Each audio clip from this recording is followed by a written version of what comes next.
4 200s all out on 3 minutes, 50 easy, 6 100s on 130 all out, 50 easy, 16 50s on 50 all out, 50 easy 2 times.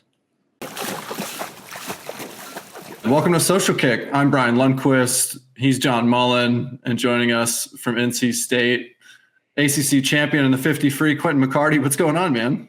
Not a whole lot. Just hanging out today. Had class in the morning after lift, and then a little recovery swim, and now I'm here. Get to be on a podcast. Yeah, hell yeah. Did you shave down for ACCs, and then how's the hair growth coming back? I did shave down, but I don't grow much hair to begin with, so it's not like terribly different. So I got a little bit back, but I just pretty hairless, which is nice. You won't really know the difference? Yeah, I've never really shaved my chest or stomach or my arms, so just basically my legs.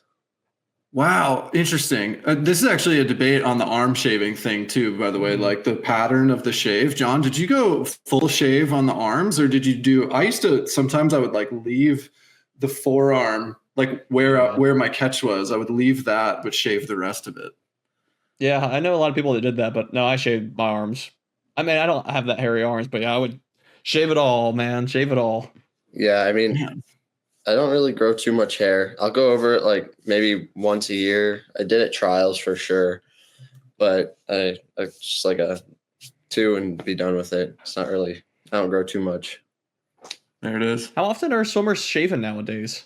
Like how many times a year do you shave? I shaved at trials and ACCs and probably NCs. So maybe like twice or 3 times a year at this point for me. I know a bunch of other teams shave a lot more than we do. But I don't really think it's one of the bigger. I think the biggest thing is putting suits on, in my opinion. Yeah, lift your hips up. Yeah, for sure. Yeah, I wonder what it is for some of the other teams, but also for a dude who's not hairy, it's not going to make too much of a difference. Hear that? Right.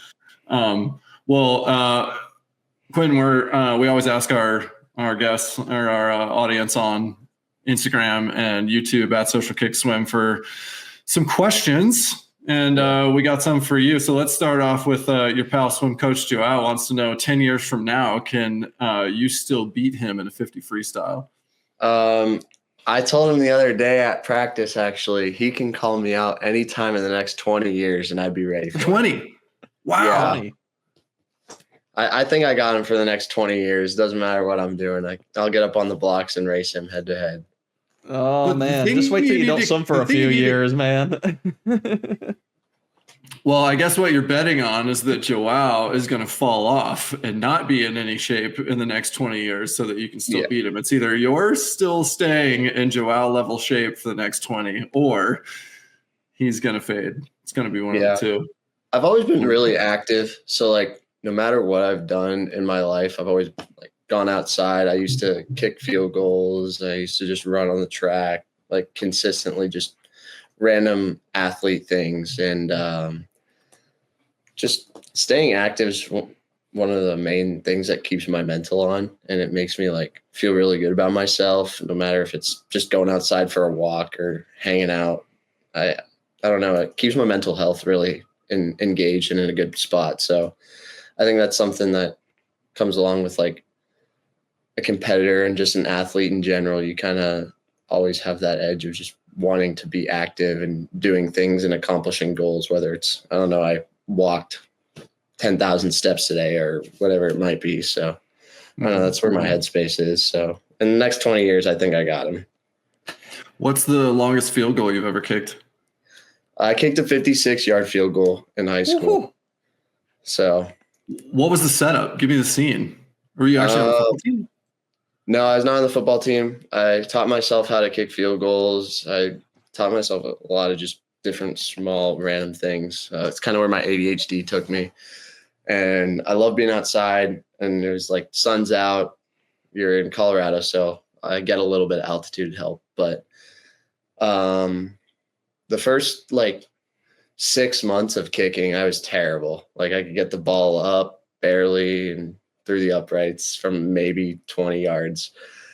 And then I just watch a bunch of YouTube videos and like adjust and take videos of myself, have my dad come out, take videos, not to like help me, but just to be like, all right, here you are. Here's the YouTube. Like, what do you have to do to adjust the swing? And it's actually kind of fun. I also golfed a lot. So kind of just maneuvering your body in different ways, and kicking just for whatever reason, one day clicked really well. And I was like, oh, shoot, I just hit a 25. And then I moved back 5 yards. I was like, oh, shoot, 30 went through simply. And then no one was at the field when I did it. But there's I would there go rolls up. out. No. I've made a 60-yarder myself, B. How about you? I went up to the field. I'd always go up around lunchtime because that's when the sun is best and you can tan really well. And my dad was wondering what I was doing. So he drove up to the field actually and just started videoing. So it's on camera from behind the field without me knowing. And I was just kicking a bunch of anywhere from 45 to 56-yard field goals that day. It was pretty cool. That is cool. How much extra distance do you think the altitude is? What's the Springs at? 6,000? 5,500? Yeah. I live really, really close to Air Force Base, so it's probably 7,000 feet where I live. Wow. So I don't know what that would be, but after this season, I'm going to go back and see what I can hit again. There it is. Okay, second career. Yeah, you could go and hit it. Has there been college game day at NC State since you've been there? Probably not. No, I don't think so. Every time I watch that, or do you do this when you watch it on Saturday, or if you happen to watch it? Like I'd be like waiting for my moment for game day to come to Raleigh, so that I might have to go to Duke or UNC, maybe Wake Forest, because I feel like they might have a better shot sometimes at getting on college game day than us. That would be hilarious, though, to go there undercover and then everybody finds out you're an NC State fan. Unless it's like an away game. I guess that works. Exactly. But, and like you get that $20,000 scholarship to make a 20-yarder or something. Yeah, but is the prize contingent upon where you go to school? That you actually have to go to school there? Ooh. Just get Would you have to to another school. Here's a hypothetical. If you, as a champion swimmer with a trajectory that's very strong at NC State, but you win a scholarship by way of your side career kicking a field goal on college game day at Duke, would you transfer to Duke so that you could go to school for free? Hypothetically, I'm still going to have to go with no, unfortunately. Maybe I'd have the NC State football coach look at me a little bit more, but yeah, no. All right. We'll change gears here. Kieran McWilliams, 31, asks, who's the best sprinter in the NC State distance group? Ooh, in the NC State distance group? Pure speed. Oh gosh, this is tough. Well, I don't think I can say Kyle Ponsler because that's just not fair. Because he's like kind of in our pink group, which is under our white group. Yeah. All right. Who's the best distance swimmer in the sprint group? Who's the best distance swimmer in the sprint group? Kai Winkler for sure. Okay, well that's fair. He's enough. got pretty good range, and he has range, and his background is a bunch of yards, so he's got that under his belt. All right, his muscles aren't slowing him down, not building that lactate up. Slim Reaper doesn't. I only outweigh him by like 4 pounds. Really? Oh man. Yeah, I'm 178 to 180. Okay. Yeah. Got to get him in the gym, man. Okay, somebody else asked, this from Gavin L. Halusik, asked, what was your swim cloud power index coming out of high school? Ending high school, I was a 1.0, and like throughout my senior year, I was 1.0. But I remember when recruiting first opened, that's sophomore year going into your summer, I was ranked 198th because it was kind of during that COVID time and there wasn't a whole lot of opportunity. I didn't swim the 50 or 100 really the year previously. So I was kind of just, I don't want to say behind the gates, but I just was in a different spot than everybody else, physically, mentally, just developmentally. And then my first meet back after COVID and everybody kind of went through that, I bumped up a bunch of spots. And then the next meet I was a 1.0. So it was a pretty big jump for myself. But I remember just the beginning of that recruiting process, even being ranked in the 100/200/ almost 300s. Like a bunch of college coaches text right at 12 a.m. or called your mom, or I was like, we thought it was the week after. So we were like, oh, next Tuesday you're going to get recruited. And then we wake up and we're like, oh my gosh, and completely overwhelmed. I don't think I responded for like a week because it was just so much. Yeah. Oh yeah. No, I think we all remember those moments if you were recruited. Right when that clock strikes, you're starting to get calls and you're like, where is this place? I don't even know where the school is. I remember those type of exchanges. With your recruiting, and I'm curious how it is nowadays, are coaches requesting anything other than just times? Like, do they request any swimming video or like, I don't know, a kick time, underwater kick times or things like that? When I was in the process, it was also kind of weird because it was COVID. So going through that era, the coaches were like, oh, how tall are you?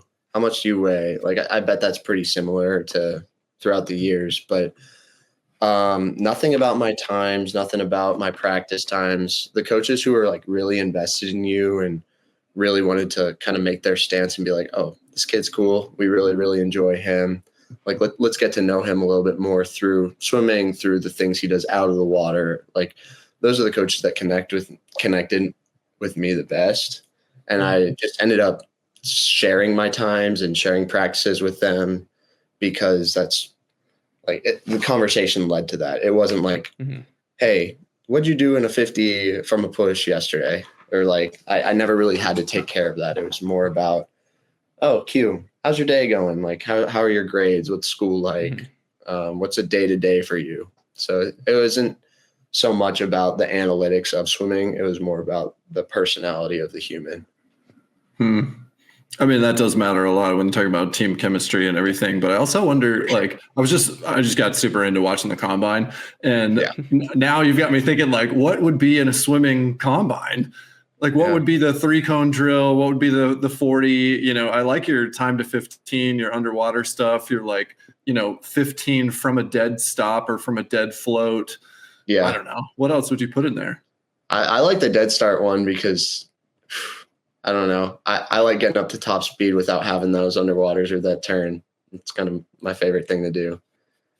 No, I've been thinking about this for years, just how much this could improve, especially maybe not like at NC State or like a top 5 program, because maybe you don't have the pick or the litter, but you almost, get to pick a lot of the good athletes already, and you maybe see them already at like nationals or things. But for like the mid-tier schools, it's like you're taking these kids, you've never even seen them swim a lot of the times. Right. You don't know how they've changed over time, how good they are at underwater, what you think you're good at coaching, and like, oh yeah, I'm really good at coaching dolphin kicks. This guy surfaces before the flags. I bet you I can get him a little better there. I just think there's such a huge gap on just like basic swimming info, let alone be like you said, like, all right, send me your hand size, your foot size, send me your long jump, send me underwater, whatever, 25 max time, things like that. So I want to see a lot of improvements in this front, in all honesty.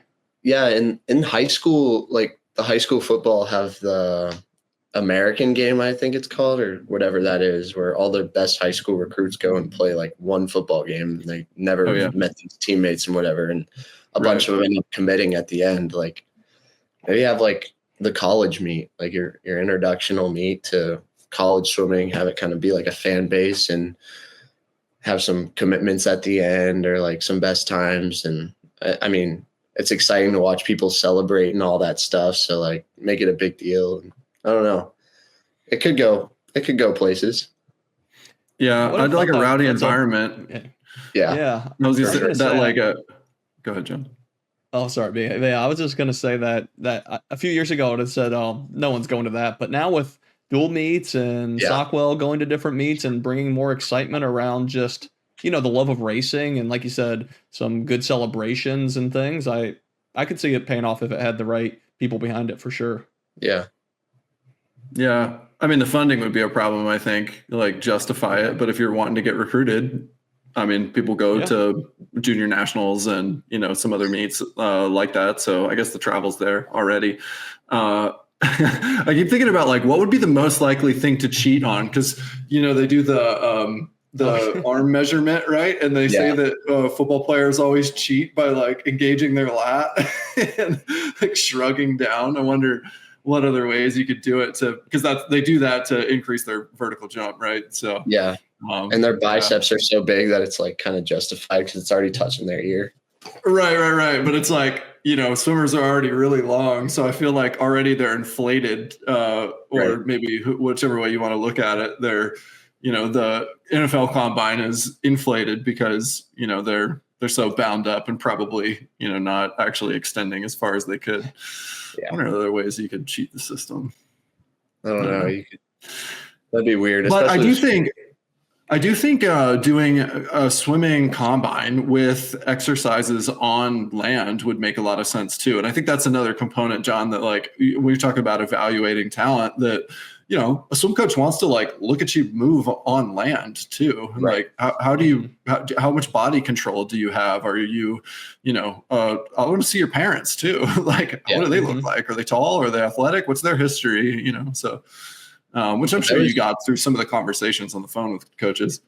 Yeah, for sure. Especially with Braden. When I was being recruited, like one of the main things that my club team, Pikes Peak Athletics, did was created athletes and then a swimmer. So a lot of our like strength program and the things that we did outside the water were focused on being the best athlete you can be and then translating that to a swimmer. I will say in college, I've kind of translated like my athleticism to being just straight up swimmer, which isn't a bad thing because that's what I'm focusing in on now. And I'm completely okay with that. But in high school, all I did was athletics and hey, let's see, like, where's your box jump? Like, what is your cleans? How can you use a trap bar with like 25s on each side and do jumps with measurements, like, those are the kind of things in high school that I feel like I was doing that gave me a lot of the edge on athleticism over just being a swimmer. Yeah. Did your comment about the trap bar was reminding me, I deadlifted with a trap bar this morning, but it was one that was like heavy duty for someone who's like a true power lifter, like way more plates than I could put on there. 65 pound one. I was going to ask, it wasn't printed on there. And I was like, this is bigger than a 45, but I don't know how much it weighs. And I didn't have a way to weigh it. Is it 65, you think? Probably. We had one at PPA that was 65 and it was like this really big, thick black one. Yeah. It was like had welds on it and everything. Yeah. Yeah. All right. That's helpful. Thanks. I'll go back and calculate if I hit a PR this morning. I was like, get those extra pounds in there. Yeah, totally. Hey, did you get most athletic in high school? Did you have those superlatives? What do you mean? Like, I don't know. Like some high schools will like you vote like most athletic, most likely to start $1 billion company, most likely to still be going to high school football games in 10 years. My high school was kind of weird. I'm not gonna lie. It's called The Village. It's a public school in Colorado Springs, but it's a hybrid school. So it's half online, half in person. And this is even before COVID happened. Oh. And I kind of made a college schedule ever since 9th grade. Like I went to school from 9 a.m. to 1 p.m. and then focused on recovery, swimming, like get outside, like hang out, just very diverse schedule and able to kind of put yourself in positions that a normal student athlete wouldn't be able to go through. And on days where I was like, oh, shoot, I can't do anything because I am dead sore. Like nothing's going to happen through my brain. I could take those days off. And other days when my ADHD is running, I can just be like, get everything done for the next week. It was a very like interesting concept at the time, but it reminds me exactly like what I do in college. And it set me up perfectly for the schedules. And I really adapted quite quickly to college because of the high school experience that I got. And there were like 60 people in my class. So there wasn't a ton of that, like most athletic, someone who's going to start $1 million business. It was basically like 4 swimmers, 8 hockey players, and then the rest were just a bunch of super geniuses. Yeah. I love this model. And honestly, I mean, I feel like everybody should be on this. For sure. Why do we need more than 4 or 5 hours of school a day? Exactly. And It's when just I went to filler. World Cup in high school, one of the big things was like, oh shoot, I'm going to be missing 3 weeks of school for traveling. And they were like, here, we're extending your deadlines, blah, blah, blah. This is what happens in the real world. Like things are going to come up that might be more important than your work life or more important than your school life. So we're going to adjust towards your schedule. And like, it was probably one of the most beneficial things that I've done in my high school career, schooling wise. No, I could definitely see how that's helpful. And I mean, even public schools have changed a lot since at least my Yeah. experience, where it was like, hey, whatever, 8 a.m. to 2:30 every day, no matter Right. what. Now, a lot of public schools have block schedules and some more flexibility and things like that. Do you know what block scheduling is, Brian? Or did you have any of that when you were in high school? Yeah, I mean, the way that I understood blocks was like you're rotating. It's more like the college system. Monday, Wednesday, Fridays is one thing. Tuesday, Thursdays another. Maybe it's like Monday, Wednesday. I don't know. You could change it up, but is that what you're talking about? Yeah. Yeah, exactly. And some days they're getting out earlier and things like that. So a lot of kids are, high school kids are out by 12 or 1 or 2 days a week. So it is nice that there is more flexibility. So like Quintin said, you can focus on recovery and some of these other elements when you're, an athlete. We had a question from the audience, Quinn, that I thought was kind of interesting. We can maybe unpack it because you're going to be approaching this at some point potentially. But this from Axel_swims asked, at what point does one actually start to be able to live off of swimming, and how achievable is it? Have you thought about this kind of phase? Are you planning to swim post collegiate? Is it on your mind at all? I will say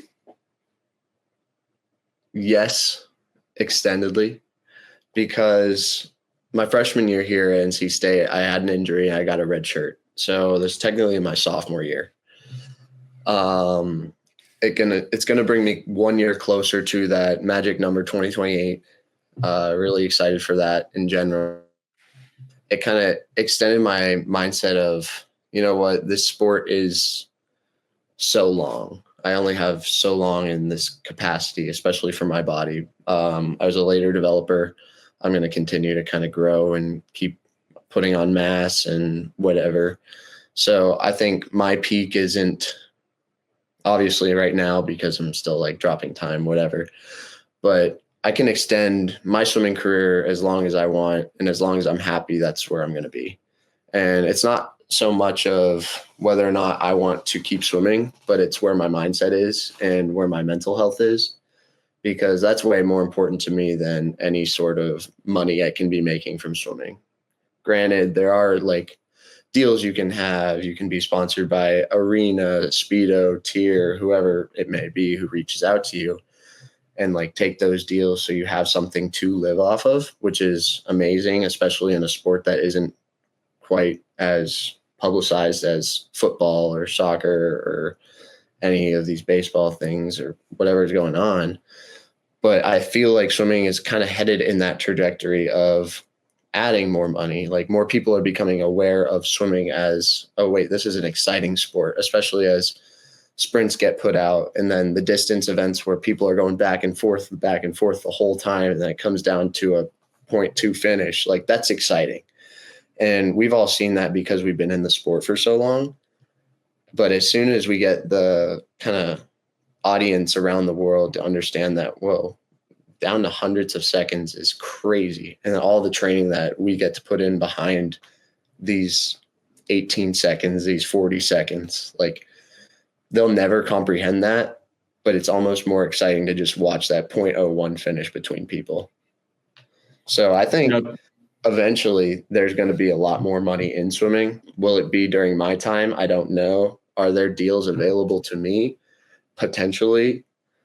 But I'm just going to keep swimming as long as I can, for as happy as I will be. And that's kind of my outlook on where my career is and where it's going. Yeah, no, I mean, that's a great outlook to have too. It's one of the reasons that I decided to retire from swimming is because I was really, I'd spent many years with that, that getting ready for that physical toll that it takes to show up to the pool or the gym and give it 100% effort. And after a while, I was like, okay, like mentally, that became very difficult to continue to do all the time. Which I was also at that point, had a couple down seasons. So it wasn't, I wasn't also seeing the results. I think that's different if you're continuing to see those results, but that's got to come first. Yeah. But I do think you're right. Like there's definitely creating some more opportunities within swimming to kind of carve out a different niche, whether that's, leveraging social to build a platform or, creating value for brands in one way or another. But yeah, I think it needs to start there. What do you have, Jay? And like you said, the mindset is so huge. A lot of people think about the monetary side of, how are you going to swim into your 20s? How are you going to make money? And it's like, there's so many creative ways to do it, not just even on social. I remember when I was working with Brandon Fisher and he had a full-time job and was swimming and, getting top 16 at trials. And we had a lot of talks about, hey, how long to keep doing it? And it's like, as long as you're passionate about it and as long as you love it, there's ways to make it happen, whether you're working part-time, full-time, living in a lower cost of income area in the US. I know Brian and I talk a lot about, athletes can do camps and do all these different ways to bring in some money outside of, like Quintin, like you said, like the big suit deals, because unfortunately those aren't for everyone, or they're not available for everyone, right? You have to be at a certain level, but you can still continue if like you said, you still have that passion and that drive. Yeah. One thing I'm going to start doing more is like trying to create a platform for myself and like just what my social media is. I think that's like the biggest step forward in getting those brand deals, especially for young athletes. Take advantage of the resources you have with knowing people and investing yourself into your own personality as your brand, because that's like the biggest step forward with swimming. You kind of have your self-centered piece, and it's not like you're being narcissistic or just this is you. You have to kind of express yourself and put yourself out there in order for people to follow you, in order for people to understand, okay, this guy is actually genuine and a human being who I can relate to. And that's how you get your followers at the end of the day. It's not just about like, oh, they went really fast. Yes, you'll get followers because of that, but then you can connect on a deeper basis and people will just keep expanding that. Mm-hmm. I don't know, man. I think 56-yard field goals in a Speedo might get a follower count going for you. Hey, that might be the new idea. I might have to even do that before NCs. Oh, no, hey, you didn't get that from us. Don't let Braden know you went and pulled your groin right before NCs trying to kick a field goal. Yeah, that's okay. We were messing around yesterday, and he was like, what are you guys doing? And we're just like, having fun. But I kind of love this idea. Yeah, honestly. Like, I kind of really want you to do it. Hey, we'll meet NCs. Maybe right. We'll bring a football bee Saturday night after NCs. All right, I'll kick it over. It's perfect. I think this is great. We're going to do it. I'll bring my cleats. Let's make it happen. There we go. Even better. Time to get serious. Man, that's great.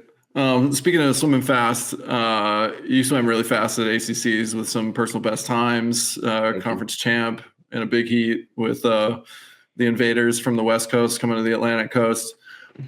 Talk us through what's been going on, man. What's clicking? How's what's been happening in the pool that's got you to where you are now?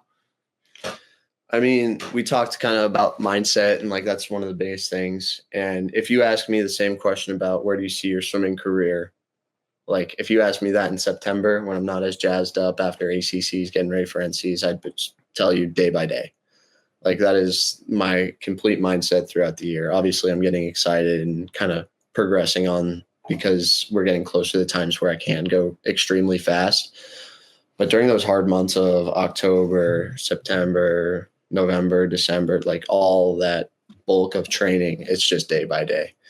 And before midseason, I kind of had a little hiccup, didn't swim midseason, and actually went home and kind of reset my mental, really just kind of dialed back, made sure everything was in a line. I wasn't off track, but I was not on track. I just needed a little veer back. And it was probably one of the most beneficial things I've ever done in my swimming career.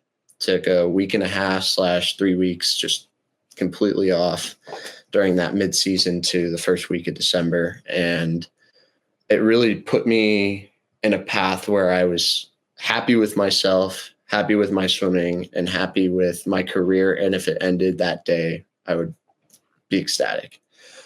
And just having that mindset moving forward, and having that mindset in every practice that I do after every race that I swim, is just really helped me move forward with going faster and doing things I never even thought of, and making my dreams even that much bigger. Like, I never share my goals. That's one thing that I just, I'll never state, hey, I'm going this time or this will happen. I'll just be like, all right, we'll see what happens. And kind of with a smile on my face, knowing in the back of my head, I know what I'm capable of. And I know the training that I put into that pool is everything that I have and more, and that the results will come when they come. And it's not on my timing. It's kind of just following God's plan with that and moving myself forward through the sport and just being on that day-to-day schedule.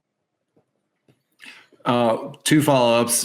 First, on the goal one real quick, do coaches set goals for you, or are you saying you just don't talk about it publicly? Like, do you ever align with them on a goal, or that's a hard line with coaches too? You're like, nah, it's just not my thing. Like, I do better when I don't.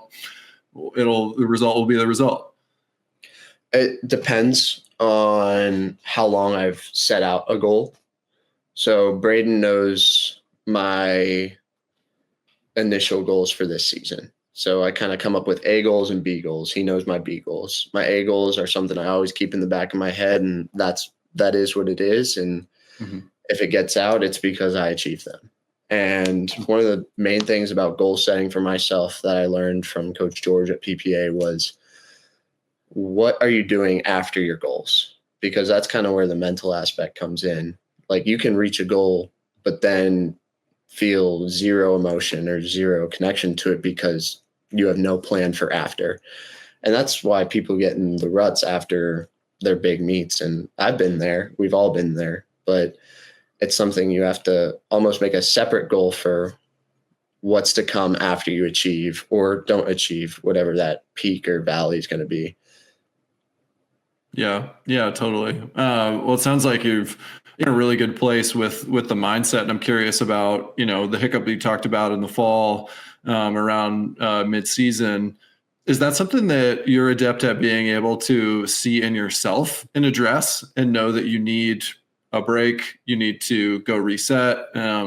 Or, is that something that maybe coaches or teammates were helpful in kind of helping you identify that at the time? So at the time, it was a small injury at first. It wasn't anything crazy, but since I already technically made NCs, I got the invite time in our first meet. I think I was 18.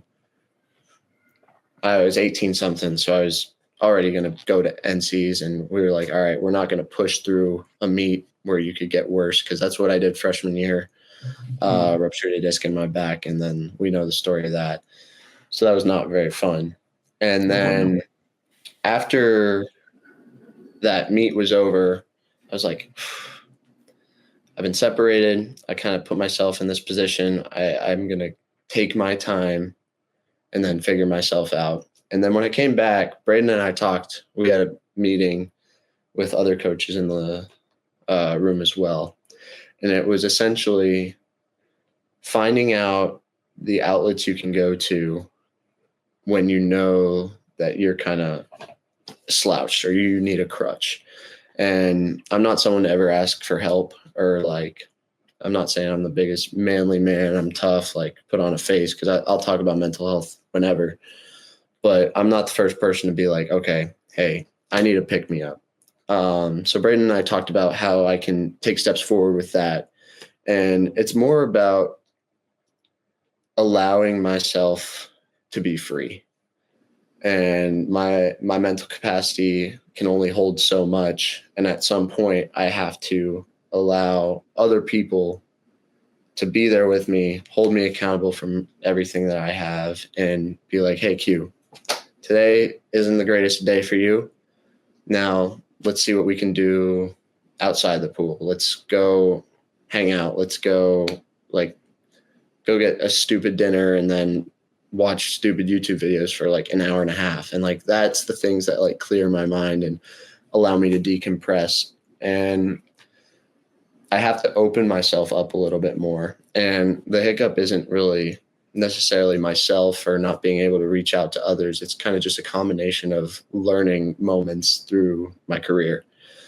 And that's like when I said I came back stronger than ever, like my practices were on point.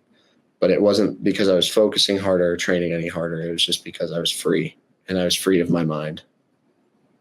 Yeah. Yeah, it's amazing how much of an impact that can have. Yeah, go ahead, John.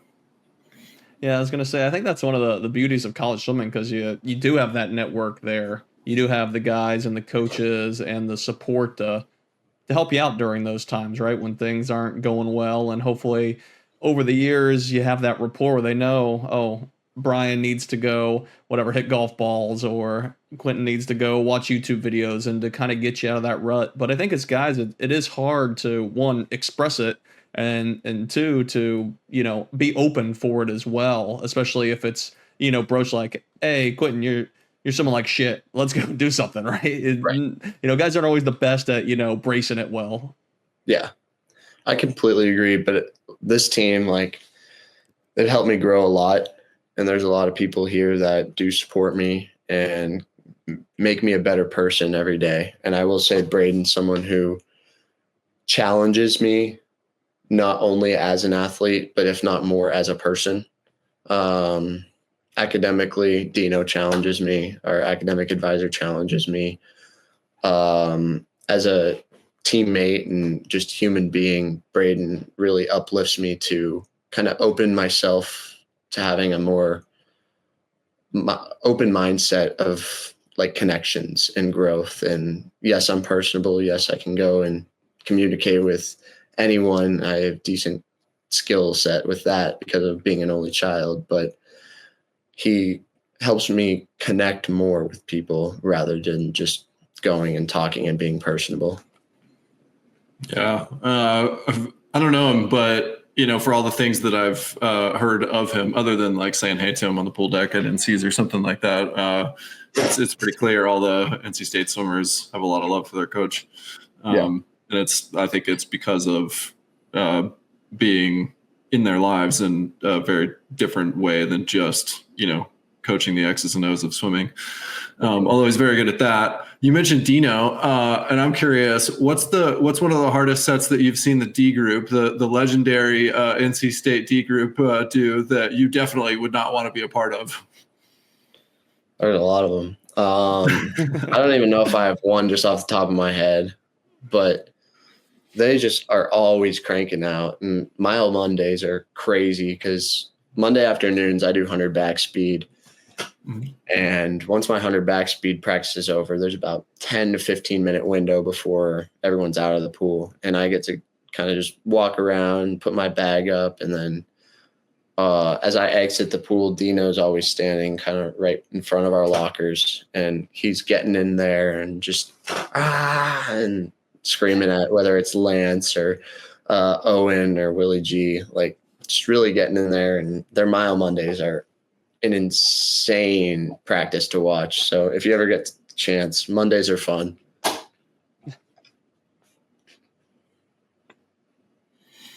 Yeah. You guys must have at least a little bit wanted Owen to get on that lane rope. So I was warming up at the time, I think for the 100 freestyle, and I was in the back pool at Greensboro, and there's a TV so you can see the race. And on the last 100, I had Coach Barrett tap me with a kickboard so I can come out and watch. And he touches the wall, and we're all like, and then one of the UVA assistant coaches was also like, what's he gonna do? What's he gonna do? I wish he got on it. It would have been funny, but at the same time, Owen's not that kind of person to like screw around with points. He's one of the people who's always on the analytics, like, oh, you're gonna score this many points. You're gonna score this many points. This is how it's gonna add up. This was like, he's always tracking that stuff. And I'm just sitting here like, I'm just going to go swim as fast as I can. So like it's two different mindsets to the meet. Like he's very invested in points, people, scores, times. And I couldn't tell you the time I went in the 100 free this past like 3 weeks ago or whatever. Wow. I know it was 41 low, but I don't know the exact 100. Yeah, 41.4. Yeah.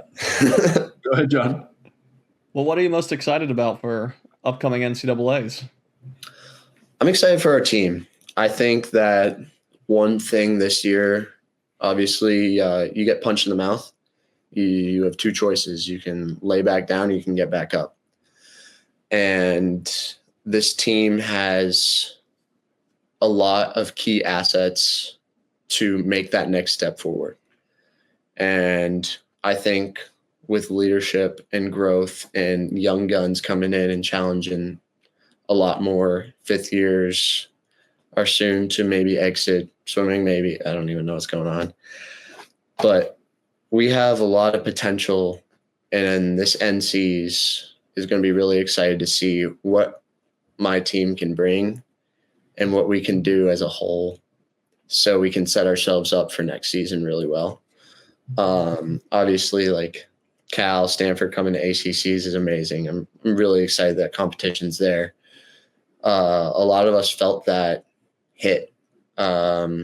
We've been ACC dominant for a long time now, and all of a sudden, like I said, you get punched in the mouth. What are you going to do? And that's kind of the mindset going into NC's long course season in the beginning of next season. Discipline's going to be there.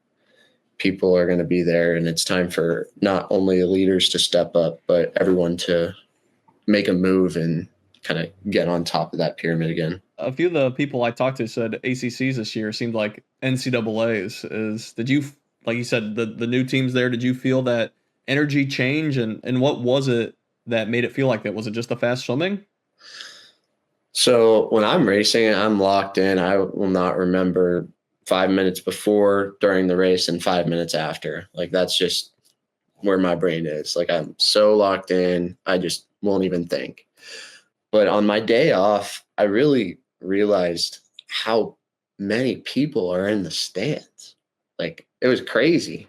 And I was at trials, and I never got the chance to like look up at the stands at trials too much, because I just wasn't invested in that. And I guess that's just being a performer and kind of that it's just what I do at this point.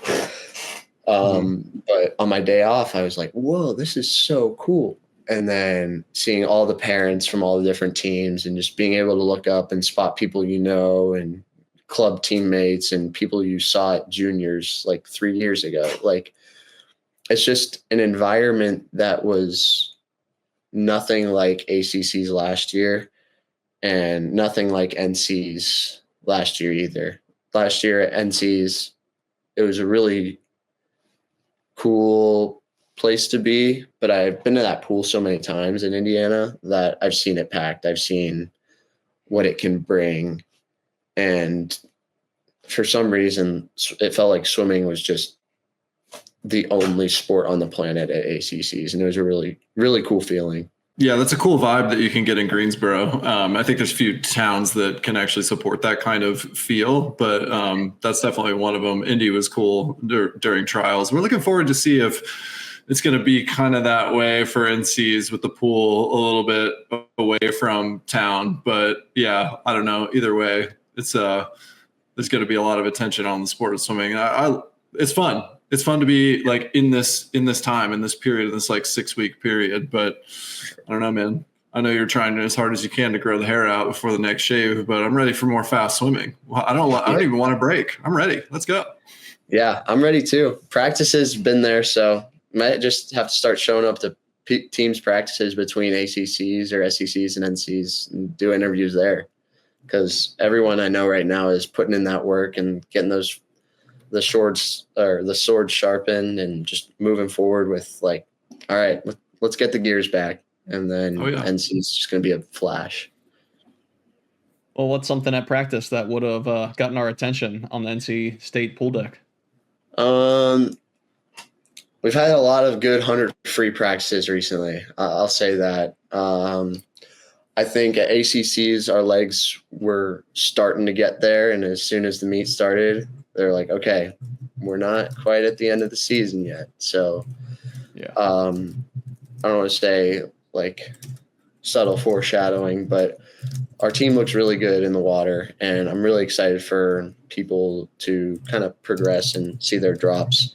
I know Hudson Williams had an insanely good 100 backstroke practice this week. And like that's someone who at ACCs wasn't on the podium, but I think at NCs people are going to be like, wait, Hudson Williams, like where did he come from? And like pop up. So there's a bunch of those swims that weren't missed, but kind of just under the radar. And that's the best place to be, especially going into championship season. And there's not all the cameras, all the lights right directly on you. And then you can have the swim of your life and be like, whoa, all right, let's go. Hell yeah. Man, living vicariously through you. That's going to be awesome. Sick. Yes, sir. All right, dude. We got some rapid fire. We'll let you go. What's the hardest race in swimming? I'm going to say 2 back. That kills the legs. Long course? I told my club coach the last time I did it, I was like, I don't want to do that ever again. He was like, you're going to, but I kind of snuck out of it. So, are there any swimming races you've not done before? I've done every event. Okay. Olympic gold or world record?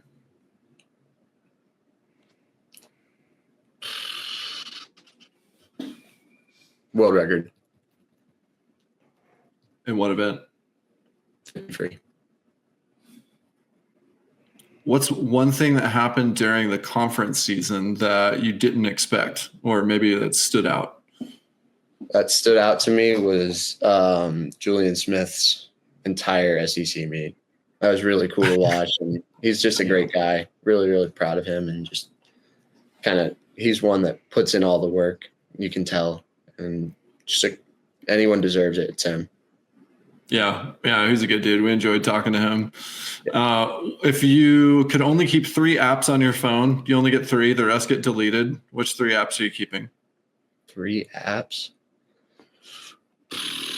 I'm going to go with Instagram, photos, and FaceTime.